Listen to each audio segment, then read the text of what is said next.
Hello, welcome back. And if you're new here, you are very welcome. This is a place where we talk all things money. We talk about getting you to a financially healthy place while having fun doing it. That's our goal. We want to be financially healthy and enjoy the process. Today's topic is the starting point. People often feel overwhelmed and confused and don't know where to start. If you don't know where to start, how to start investing, where to start saving for retirement, today's video is for you. We're in 2021. This is the best year to start. 2020 was a great year as well. And if you started already, great. But if you haven't started yet, today is the day for you to start. This is the best time to get your financial house in order. So let's get started today. No excuses. I'm going to show you how you can find $1,000 a month in your budget right now in your life, regardless of where you are. If you have a job, if you have a regular income, I can help you find $1,000. You can get started today. You can find $1,000. Challenge yourself to find $1,000 in your budget to start saving and to start investing. And if you don't think that's possible, stick around to the end of the video. So before we get started, there are two things you need to do. Number one, ask yourself, what is your financial goal? What do you want to do? For example, is it debt clearance? Do you want to pay off your debt? Or do you want to start saving for retirement? Or both? Number two, stop the bleeding. Meaning stop spending today while you figure this out. You'll get ahead a lot faster if you can just stop the bleeding, at least while you're figuring out the plan. Now that we have that out of the way, there are three major areas where most of your money goes. Most of the money for all of us goes. So those are the three big expenses. I mean, we could talk about all of the small things. There's so many areas that you could be saving money in, and all of us could be saving money in a lot of little areas. But the thing is, tackling the little areas only makes sense if you've got all of these big things in order, because you could be spending thousands and thousands of dollars in these big items, and then you're trying to save $3 on a latte. That doesn't make a whole lot of sense. So today we're going to focus on the big things. So those big things, your big expenses, it's your housing, it's your food, and it's your transportation. A very large percentage of your income every single month goes to these three areas: housing, food, transportation. So let's target these three areas. If you don't know where to start, this is the place for you to start. Let's start with housing. Housing is a huge expense, whether you own your house or you rent. If you don't have any retirement savings, or if you're in any kind of debt, you should live in the smallest house possible, in the smallest house that you feel comfortable in, rather than the largest house you can afford, which is how most people tend to live, which just doesn't make sense to me. So make sure that you have the smallest house that you feel comfortable in.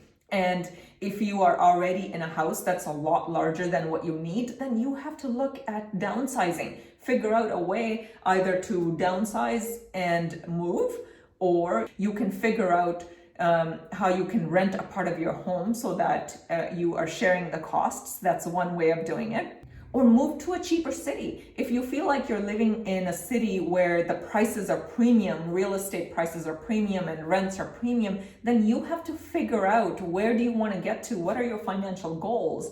And move to a city that's more reasonable. You are free to make these decisions, and you've got to be able to look at your finances as a whole and do what you can to eliminate or reduce your largest expenses. And the second largest expense is food. I know we don't tend to think of it that way, because compared to a house, I mean, houses, we all know it's hundreds of thousands of dollars, but food seems kind of innocent. It doesn't feel like that food costs that much money. But if you really think about it, we eat multiple times a day. Most people eat 3-4 times a day. We eat every single day. We grocery shop every single week. And on top of that, if you're eating out, ordering in, going to restaurants, and all of that adds up. So ways to begin to control your food budget is look at your shopping habits. How many times do you go to the grocery store? That's a tongue twister. Grocery store.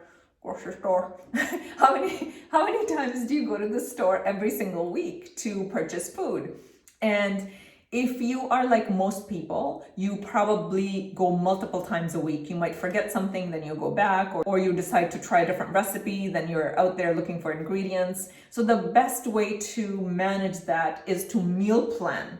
Meal planning can be a life changer. So at the beginning of the week or on the weekend, on a Sunday, make sure you jot down everything that you're going to eat that week for the most part. Plan your meals and then make your grocery list and go to the store once a week. And that's it. You go once a week, you have a certain amount of money that you're going to spend and you stick to that.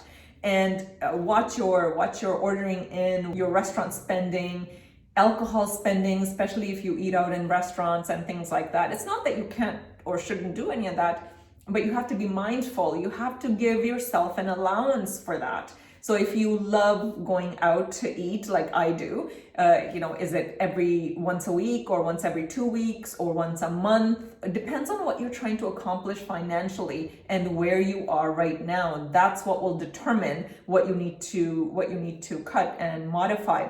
So food is a huge expense. And third big expense is transportation. If you have a vehicle that you're making monthly payments for, you really need to make some changes. You have to ask yourself why, first of all, why do you have this car that's so expensive, car or truck or whatever you're driving, that you are making monthly payments on? And frankly, if you are making monthly payments, you can't afford that vehicle.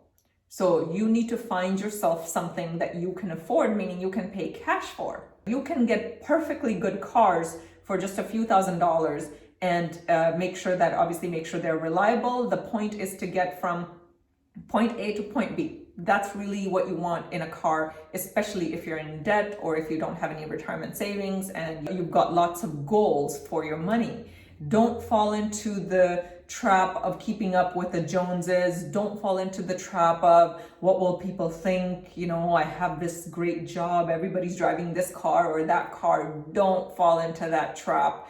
Nobody cares. You shouldn't care about what people think. Your only purpose should be to get yourself financially healthy. Get you and your family in a place of financial health where you don't have to worry about making payments, where you don't have to worry about where your retirement income is going to come from. That's where your focus ought to be, not about what other people are going to think. So if you have a job, you have a regular income, I'm sure that you can save up to $1,000. In some cases more, in some cases less. Obviously, it depends on your situation. But challenge yourself to save or to look for savings in these three areas. I'm pretty sure that you could save $1,000 in these three areas. And then whatever money that you save, whether it's 1,000 or less or more, take that money and put it into your debt entirely. If you have debt, use it to pay off your debt, especially if you have credit card debt. Credit cards are charging you 20 up to 30% interest every single month.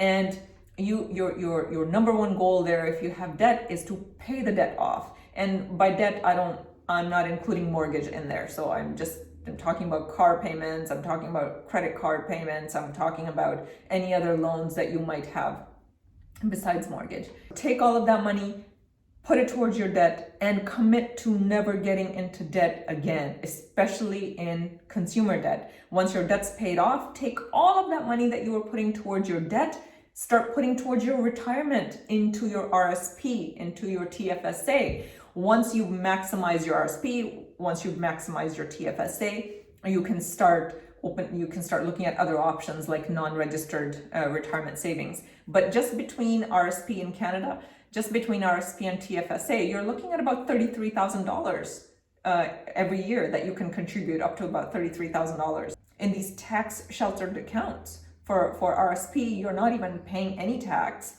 until you withdraw. And for TFSA, although it's after-tax money, but your money is going to grow tax-free. Take advantage of this. So if you don't know where to start, I hope this gives you a good starting point. Thank you for watching.